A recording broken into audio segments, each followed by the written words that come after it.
રાજકોટના ward number 4ના Bhajap corporator પર સ્થાનિક રહીશોએ ગેરકાયદેસર બાંધકામના ગંભીર આરોપ લગાવ્યા છે। ગ્રીનલાઇટ ચોકડી નજીક તિરુપતિનગરમાં ટાઉન પ્લાનિંગ રોડ અને નર્મદા કેનાલની જગ્યા પર ગેરકાયદેસર બાંધકામો થયા હોવાનો આક્ષેપ થયો છે।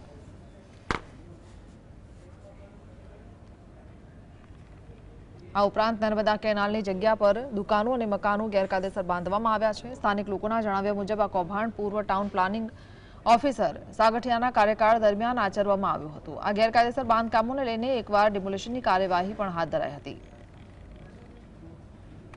રોડની સમસ્યા છે એ રોડ આગળ છે 18 મીટરનો અને આ જે અમે છીએ કે એની માથે એમને રોડ કરી દે એને કાયદેસરનો રોડ છે એને નથી કાઢવો કારણ કે ત્યાં મકાન કરેલા છે અને મકાન છે એ સત્તાવાળાના છે। અમારું મકાનની જગ્યાએ હોય તો પાડી નાખવામાં આવે પણ આ જે છે સત્તાવાળાનું એટલે એનું મકાન ન પડે અને વોટ જોતો હોય તો કેમ પગે લાગીને એમ કે અમને વોટ આપજો અમને વોટ આપજો કામ નથી કરવું।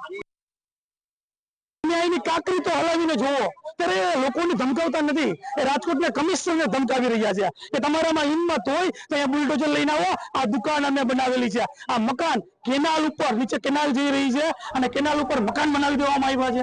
સૌ દાદાગીરી લુકાગીરી ગુંડાગીરી આ લોકો કરી રહ્યા છે અને ત્યારે આશ્ચર્યની વાત તો એ થાય કે જે કોર્પોરેટર છે એમાં રાજકોટના મેયર નૈનાબેન પેઢડિયાનો આ વોર્ડ છે।